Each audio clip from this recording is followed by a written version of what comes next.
Post de Danilo movimentou amanhã palmeirense, botafoguense, de todo mundo. Tem Russo entrando na briga aí, e o Palmeiras também já definindo quem sai, quem fica, e tem tecnologia nova também sendo aplicada aí. Vamos para mais um vídeo aqui no Mil Grau. A gente tem trazido, claro, muito sobre a novela Danilo, mas tem mais informações também, tem mais notícias que a gente tem trazido diariamente. As coisas vão voltando ao normal aos poucos, tá? Aos poucos vai tudo voltando ao normal, voltando os jogos aí do Brasileirão logo logo. Já deixa a sua inscrição no canal, seu comentário, seu like por aqui é muito importante. Tem o botãozinho hypar aí para você também, que tá pelo celular. Quando você clica no curtir, aparece o hypar também, ajuda bastante. E é isso, tá rolando coisa nova aí no Bank Park. Agora eu acho que eu acostumei no Bank Park, né, Bruno? Cara, muita informação hoje aí pra vocês, né? E vou falar do Danilo também, né? Principal novela hoje é do Danilo, que confundiu bastante a rapaziada, mas como você bem trouxe aqui, ó, o Palmeiras acaba de testar a tecnologia que vai mudar o futebol brasileiro. E sabe o que é o melhor? O mais intrigante? São 27 celulares na parada, ó. Vou começar aqui pra vocês, ó. O que rolou? Hoje de manhã, o Sub-17 do Palmeiras enfrentou o Flamengo no Bank Park, lá pelo Brasileirão, e esse jogo ele teve uma função meio que especial, né? Ele foi escolhido pela CBF para ser o primeiro teste do sistema de impedimento semiautomático lá na Arena do Palmeiras, e aquele sistema moderno que vocês bem conhecem, que está na Premier League já usa isso, que analisa o impedimento ali com aquela precisão milimétrica. Vocês estão vendo na Copa aí como é que tá? Tem impedimento, lógico, que é anulado por, cara, questão milimétrica mesmo, e em segundos. Isso é o melhor, é muito rápido. E teve outro detalhe também simbólico, foi também aí o primeiro jogo oficial da Arena, né, com o novo nome, com o Nubank Park. E como que funciona essa tecnologia, que é o que impressiona, né? Não é uma câmera gigante, não é um robô, são 27 celulares de última geração instalados em alguns pontos estratégicos do estádio. Então, ó, hoje você tem aí os celulares com essa câmera de altíssima precisão. Você tem um celular hoje que grava em 4K, aqueles 100 quadros por segundo. Então são alguns aparelhos aí que eles mostram o movimento dos jogadores e da bola. E esse sistema ele monta meio que uma réplica virtual da partida, o famoso 3D, que mostra exatamente quem estava na frente ali. E o VAR, ele analisa isso meio que de maneira remota e ele decide isso em segundos.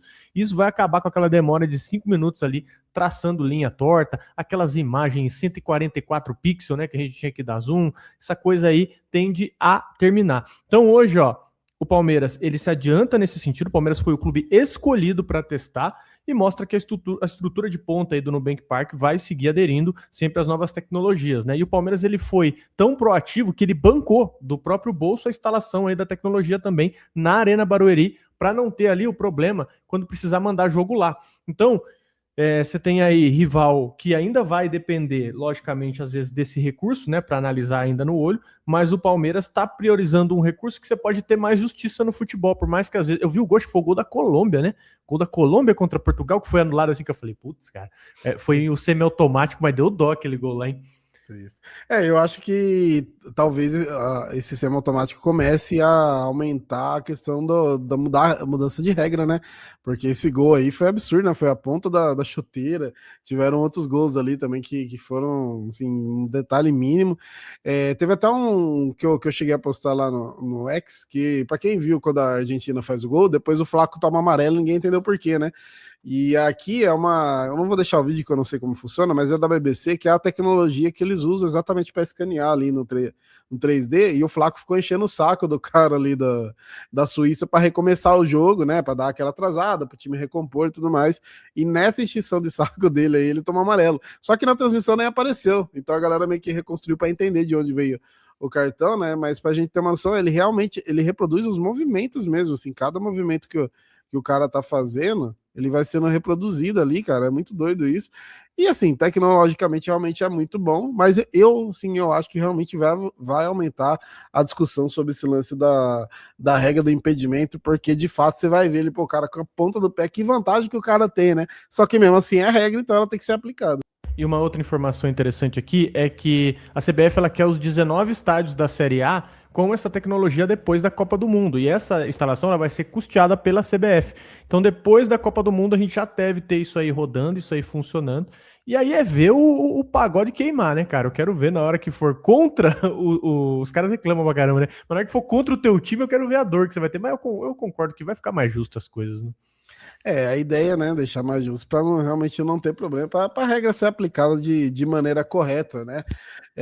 Vamos falar um pouquinho aí sobre o retorno do Palmeiras que está chegando, mas antes, por falar do retorno, você está retornando porque tem alguma coisa acabando, que é a tal da Copa, né? Só que assim, tem as semifinais rolando ainda, enquanto eu estou assistindo aqui França e Espanha, né? Tá rolando muita coisa ainda, a gente ainda tem Argentina e Inglaterra, então tem muita coisa rolando, o próprio Flaco jogando contra a Inglaterra aí, e aí você pode ter um auxílio com você, que é o aplicativo da KTO, que pode te ajudar ali na questão das estatísticas, para você ver também retrospecto, para você ver o histórico, inclusive o histórico de Argentina e Inglaterra é um negócio absurdo, né, que até extracampo tem. Então tem muita coisa aí que você tem as informações utilizando o app da KTO, e aí o QR Code tá na tela para você baixar, ou o link fixado no comentário, é de graça, você baixa e consegue acompanhar todas as previsões, acompanhar tudo que envolve esse jogo e esse e mais, né? Voltando o Brasileirão aí, mas lembrando sempre, papo sério aqui, a questão da aposta, cara. Entretenimento não é renda, tá? Não é um jeito de ganhar dinheiro,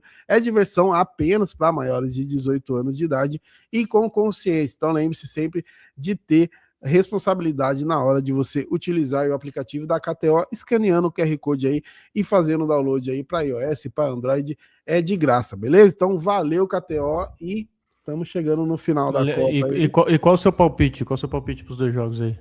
Cara, eu acho que vai dar França e Argentina de novo, muito embora eu vou torcer bastante pela Inglaterra, mas a Argentina, putz, mano, é que eu acho que a Argentina vai estar desfacelada fisicamente, né? Porque o último jogo ali contra a Suíça, se eu acho que se não fosse a expulsão, eles teriam caído ali, mas eu não sei, eles estão com aquele negócio de time chato, né, cara? Insuportável. É insuportável torcer contra eles hoje em dia. Amanhã, fi, tá tocando o hino da Inglaterra, eu vou estar na sala com a mão no peito cantando Underwall, não vai ter como, não, Wonderwall, não vai ter como não, fi. Oxe, amanhã é Inglaterra. Vai ser a primeira vez que eu vou achar legal tocar, porque eu acho muito anticlímax, tá ligado? Os caras se classificam, aí começa a tocar Underwall, que a música é muito pra baixo, né? Mas, enfim, até o Noel Gallagher deu uma tirada no cara lá, né? O cara foi falar mal da música e falou, mas a gente tá classificado. Então, deixa os caras tocar Underwall de boa, né? Mas, enfim, né? O Palmeiras tá voltando aí pro Brasileirão e tá fazendo muito jogo treino, né? E nessa quinta-feira, dia 16, o Palmeiras vai ser o último jogo treino aí dessa intertemporada contra a União São João de Araras, né? Contra o time aqui da minha cidade, mas é na academia de futebol, vai ter transmissão da TV Palmeiras, tá? Então dá pra gente acompanhar, pra gente ver tudo certinho, né? A última chance aí do Abel dar uma ajustada no time, claro, o Flaco ainda não voltou da Copa, mas ele tem aí todo mundo à disposição, né? A gente já viu também o próprio Vitor Roque avançando na recuperação, Paulinho e tudo mais, né? O Palmeiras nesses jogos treinos aí goleou a Mauense por 6-0, né? O Paulinho fez 2 gols, a gente trouxe aqui também, ganhou do Primavera por 3-1, o Andrés Pereira deu 2 assistências nesse jogo, e teve aquele jogo interno, né, do Palmeiras de branco versus Palmeiras de verde, que teve os 2 gols lá do Miguel, né, do camaronês, que a gente trouxe aqui, que o Palmeiras também estava avaliando, e segundo o próprio João Paulo Sampaio, já deve logo Bidar também está à disposição também do time, tem idade para sub-20, mas, né, foi muito bem aí contra os profissionais, né, e o Palmeiras vai acabar essa intertemporada contra o União, e aí no dia 22, quarta-feira que vem, volta a jogar contra o Curitiba fora de casa, hein, jogo chato, Curitiba tá muito bem no campeonato, tava muito bem antes da parada, espero não, né? Imagino que vai continuar bem, porque é um time ali muito ajustado, pelo menos os jogos que eu assisti foram muito bem, mas enfim, né, o Palmeiras retornando agora contra o Curitiba, um jogo difícil, a gente trouxe recentemente o retrospecto aí do Palmeiras nesse campeonato como visitante, que é muito bom, então espero que mantenha, né, porque o Flamengo tem um jogo a menos ainda, e falar daqui, depois desse jogo contra o Curitiba, tem Palmeiras e Atlético Mineiro, e tem São Paulo e Flamengo. No primeiro turno, o São Paulo ganhou do Flamengo, viu? Portanto, foi a primeira rodada do Brasileirão. Só que o Palmeiras acabou, ao meu ver, tropeçando, empatando com o Galo. Tudo bem que é fora, mas como é o Galo e a gente tem um retrospecto muito bom, eu chamo de tropeço. Mas a gente tem agora a chance de talvez ganhar do Galo e o São Paulo pelo menos segurar o empate, não sei. Não custa sonhar, né? E dar aquela já distanciada dos caras. Você tem Chapecoense e Flamengo, né? Chapecoense e Flamengo no dia 22, às 21h30. E antes, às 19h30, você tem Curitiba e Palmeiras. Palmeiras fora e Flamengo fora. Mas o Curitiba hoje é um adversário muito mais chato que a Chapecoense, né? Pô, tem que tomar cuidado aí para não fazer derreter a vitória lá, excelente vitória no Maracanã. E outra coisa também, caso você não se lembre, você que nos ouve aí, Palmeiras é líder do Campeonato Brasileiro, 44 pontos, está disputando a Libertadores, vai jogar contra o Cerro no dia 12/8 e a Copa do Brasil contra o Fortaleza no dia 2 e no dia 5 também de agosto. Lembrando também que essa é a maior intertemporada do Abel, quase um mês aí de trabalho na academia. Alô, Abel, hein? Não dá para reclamar de calendário, hein, meu amigo? Vamos lá, hein? Esse segundo semestre aí é para carimbar os títulos chegarem. E outra coisa também a se lembrar é que o Flaco agora ele vai até o fim da Copa do Mundo, né? Ele, independente da Argentina saindo ou não amanhã, ele vai ter que disputar terceiro lugar. Sábado, né? Disputa do terceiro lugar. Então o Flaco fica até o final da Copa do Mundo e o Palmeiras só fica com o elenco completo agora com o retorno do Flaco, ele que ainda está na Copa. E vamos para a nossa próxima notícia aqui, que é o Palmeiras, né? Na hierarquia ali de vendas, o Palmeiras ele já escolheu quem ele vai vender e é justamente um dos caras que brilharam na Copa. Vou passar para vocês aqui a ironia, né, desse assunto. É o Maurício, o camisa 18 aí do Palmeiras. E a ironia da situação é o seguinte: ó, ele foi para a Copa pelo Paraguai, ele fez um golaço na estreia, ele bateu o pênalti na classificação ali histórica contra a Alemanha, ele foi destaque, ele voltou muito valorizado. E a Atalanta, né, estava de olho nele, e é justamente ele que o Palmeiras vai colocar ali como uma das prioridades na lista se chegarem boas propostas, tá? E por quê? Primeiro, o Maurício, apesar de ter brilhado na Copa do Mundo, ele não é titular do Abel aqui no Palmeiras, né? Ele perdeu espaço ali com o Andrés, o Andrés Pereira, o John Arias ganhando a vaga, né? Ele é uma peça importante e tal, mas ele não é um cara indispensável no time do Palmeiras. E o outro motivo, o segundo ponto, é que a diretoria avalia que a reposição dele seria mais simples do que as de outros titulares. Então dá para substituir sem você quebrar o time, se você perde um jogador mais importante. E o outro ponto é que é o mais importante, né? Ele tá no pico da valorização por causa da Copa do Mundo. Então seria o momento perfeito para vender caro, tá? Seria o momento para vender exato para o Palmeiras conseguir vender caro. O Palmeiras ele tem uma meta aí também, como vocês bem sabem, de 400 milhões de reais com venda de jogadores esse ano. E ainda falta bater parte dessa meta. Então, vender o Maurício no momento de alta resolve aí uma boa parte do orçamento do Palmeiras sem você tocar nos jogadores titulares e ainda dá um dinheiro ali para, se possível, o Palmeiras bancar a chegada do Danilo, que é o sonho do Abel, tá? Internamente, esse é o sonho do Abel, a contratação do Danilo. Então, por enquanto, o Palmeiras ainda não recebeu aquele checkmate, né, para vender o Maurício. Tá esperando as ofertas chegarem ali quando a janela abrir no dia 20, na segunda-feira, inclusive, que é quando o Danilo se representa no Botafogo. A gente vai falar desse assunto aqui também. E, enfim, é uma gestão aí do Palmeiras, acredito que inteligente, tá? Nesse sentido. Pô, o Palmeiras hoje é uma potência financeira, lógico, o Maurício é um bom jogador, dá opção pro Abel, mas acho que nessa questão da grana aí você precisa de certa frieza, né, cara, de certa inteligência, não tem o que fazer, né? Assim que você consegue construir um clube saudável, pelo menos na minha opinião, ao longo do tempo. E o Maurício até falou, né, que ele não é titular do Abel e não era titular da seleção também, né, da qual ele Exato. Talvez tenha sido um dos melhores aí jogadores da seleção do Paraguai, e ele não é titular. O técnico o Alfaro chegou a falar que é muito pela questão física, que ele não consegue manter a intensidade por 90 minutos, né, então ele prefere usar ele quando os adversários estão mais cansados, e acaba que às vezes acontece isso aqui no Palmeiras também. Mas é isso, né? Tem esse fator aí, às vezes você deixa passar muito tempo e tudo mais, você não consegue ter um retorno financeiro também em cima do cara, né? Mas por falar do Danilo, né? O que rolou hoje de manhã, que foi os stories do Danilo, você até me mandou stories do Danilo, eu fiquei sem entender, falei, peraí, o que tá acontecendo? Então tô quieto, aqui tá acontecendo nada. Aí não, Danilo, ele postou aí, ó, mantém na forma para voltar com tudo segunda, e aí marcou o Botafogo, né? Do qual o jogador que ele o time que ele é o atleta ainda, né? É atleta do Botafogo, mas claro, tem muita coisa por trás disso. Quando eu postei o Reels lá, muita gente falou, pô, agora já era, né? Fim da novela e tudo mais. Mas tem muita coisa por trás disso, né? Segundo a apuração, inclusive, da UOL, Danilo e os representantes dele já comunicaram ao Palmeiras que se ele ficar no futebol brasileiro, o destino é exclusivamente o Palmeiras, né? E, né, o Soler também, o setorista do Palmeiras aí, Gustavo Soler, ele trouxe aí que o Danilo vai se representar o Botafogo justamente para comunicar a diretoria que quer sair. A gente já falou sobre a questão das quantidades, né, que ele não pode jogar mais pelo brasileiro. A má notícia que rolou aí é que o Zenit que é um concorrente da Rússia, avisou o Botafogo aí que vai fazer uma oferta de 30 milhões de euros pelo Danilo, né? Que aí já vai para casa dos 175 milhões de reais, que é mais do que o Palmeiras oferece, mas a gente sabe, é o Zenit, é na Rússia. Os times da Rússia hoje não disputam Champions League, né? O Zenit, querendo ou não, ele deixa o jogador um pouquinho apagado. A gente tem um bom exemplo ali do Gerson também, né? Que foi para lá, toda Alegria dele, você lembra? toda a animação do mundo, o cara já chegou como se fosse uma segunda-feira de manhã, né?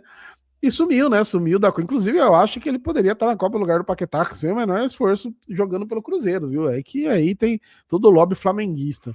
Mas enfim, o Danilo, muito provavelmente também pensando em seleção, acho que ir para a Rússia não seria uma boa ideia, e no Brasil, já que não vai ficar mais no Botafogo. O Flamengo já trouxe aqui que tá perto do Almada, que é uma notícia ruim, mas enfim, mas isso pode trazer o Danilo para o Palmeiras, né? Esperamos nós.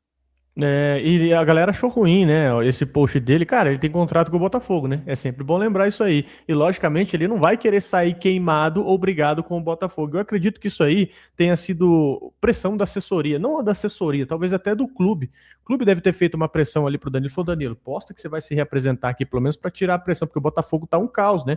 Os caras estão sofrendo uma pressão ali, tanto de torcida quanto da mídia, absurda nesse sentido, na questão do Danilo, de administração, que eles trocaram a administração agora, né? O pessoal que tá gerindo ali o Botafogo. Então, tem muitos poréns aí nesse sentido, mas, cara, o Danilo tem contrato com o Botafogo, é lógico que ele vai se reapresentar. E uma coisa também, para você colocar, na verdade, os pingos nos is, é você analisar os próximos jogos do Botafogo, porque o Danilo, ele tá com o quê? Com 12 jogos, né? Campeonato Brasileiro. Ele tá com 12 jogos. Jogou mais um, já era. Exatamente. Ó. Então, ó, você tem o Botafogo agora. O Botafogo joga contra o Santos na quinta-feira, lá no Rio. Quinta-feira, 19h30. O Danilão deve jogar, porque os caras que voltaram da Copa, eles ganham os dias, né? Eles dão aquela descansada nas pernas. Então ele não deve jogar na quinta-feira. O que você tem que avaliar? Quinta que vem. Quinta que vem, você tem Botafogo e Vitória. Então, no dia 23/7, na quinta-feira, também lá no Rio de Janeiro, Botafogo e Vitória. Se o Danilo jogar, aí eu acho bem difícil, é nula, bem dizer, a chance dele vir para o Palmeiras. Porque aí ele faz o 13º jogo, ele não poderia jogar o Campeonato Brasileiro. Tudo bem, ficaria disponível para uma Libertadores, uma Copa do Brasil? Eu iria reclamar? De maneira nenhuma, porque você teria... Cara, tem 3 volantes ali, tem espaço para você rodar todo mundo. Mas acho que dificilmente o Palmeiras colocaria uma grana dessa se poder usar o cara no segundo semestre no Campeonato Brasileiro. Acho que isso deveria ser acordado antes com o Botafogo. Então, assim, eu acho que essa é a questão que pesa. Se ele jogar esse jogo contra o Vitória, fazer o 13º jogo dele, aí provável que o destino dele não deve ser o Brasil, né? Exatamente, porque pô, você vai ter o cara ali para jogar 2 competições importantes, né? Mas o Palmeiras é líder do Brasileirão, querendo ou não, se der qualquer problema nas outras, você já tá, não garantido, né? Mas você já tem ali uma certa vantagem, né? E aí você não tem seu principal jogador. A gente pega o Flamengo ali quase na última rodada, imagina, né? Você perto do título aí, você vai pegar o Flamengo perto da última, praticamente uma final, e não tem, você não pode colocar o Danilo por causa de um jogo, né? E aí seria ruim tanto pro time quanto para ele, né? Dele tá aí e não poder entrar também. Então, realmente, esses próximos dias, essa próxima semana aí, vai definir. Se a gente, às vezes, está trazendo uma novela e parece que ela não vai ter fim, essa daí praticamente tem uma data marcada aí, né? Porque, realmente, se ele não jogar, fica muito claro a intenção, e se ele jogar, é praticamente nula para vir para o Palmeiras. É isso, senhores. Ó, o que você pensa a respeito do Danilo? Você acha que fecha ou não? Você acha que já era? Deixa nos comentários aí. Lembrando que eu acredito que isso aqui seja toda aquele trâmite profissional, né? O jogador tem contrato, vai se reapresentar, ele tá cumprindo o que ele tem escrito com o Botafogo. E o Palmeiras ali tá sondando a situação. E cuidado, hein? Tinha muita gente falando que o Danilo já estava fechado. Lógico, pode fechar, mas o buraco é muito mais embaixo, né? Vocês viram aí. Vamos junto, vou trocando ideia. Deixa nos comentários o que você pensa a respeito. Trouxemos muitas informações para vocês aí. Falamos de impedimento semiautomático. Cara, tem muita coisa. Comenta aí, que é muito importante para a gente. Se chegou até aqui, sinal de que você gostou do vídeo. Dá o like, hype o vídeo, que é muito importante para a gente. Para o que você está fazendo aí. Tamo junto. Obrigadão, Arlen. Tamo junto. Falou, tamo junto. Agora é hora de torcer pro Kylian Ditador. Aí é o único que pode parar o mal da Argentina. O Falou. mal, também acho. Valeu.